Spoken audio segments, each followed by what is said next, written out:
It was a 20-year battle for advocates and family members of Sister Margaret Ann Pahl.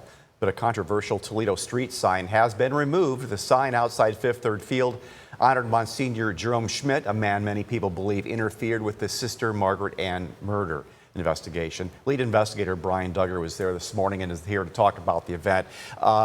Monumental thing is finally, this is a long time coming given your reporting and how we got here. Yeah, I mean, more than 20 years, and it all goes back to when Father Gerald Robinson was convicted back in May of 2006. During that trial, the detectives from 1980, Keena and Marks, they both pretty much testified that their investigation was interfered with. I mean, they didn't use that exact word, but they said when Msgr. Schmit came in, took Gerald Robinson out of the interview room, that pretty much ended the investigation. So from that point on, advocates, particularly Claudia Versalati, really wanted to get that sign down. She made a promise to the detectives to have it removed. And when did it really start coming around to this maybe happening? Yeah, so she had talked to them after everything was over at the trial. He was convicted, like I said, in May of 2006. And she said, in my lifetime, I promise you, I am going to try to get this sign down. And, you know, Keena and Marks, they both died by this point. But it really was a big push for Claudia to get the sign down.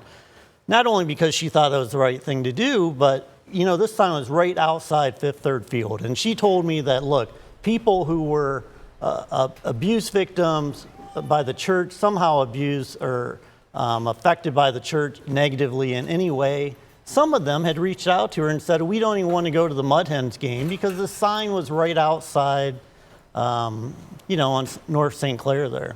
What became of the sign they took down?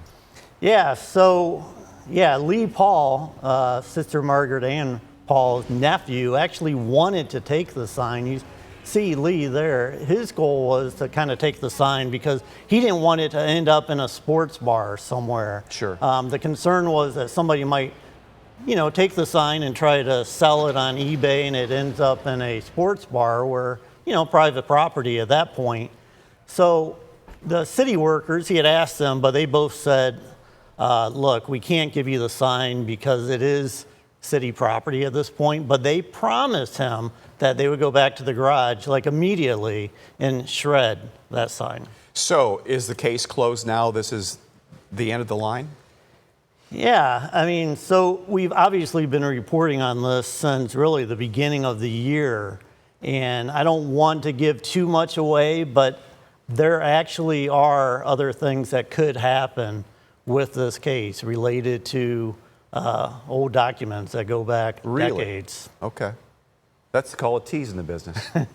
Brian, thanks so much for being here. Sure. Remember, you can find our 11 Investigates coverage tracking Sister Margaret Pahl's murder and Schmidt's alleged involvement right now on WTOL 11+. It's a free app download for your TV. Just scan the QR code there on your screen.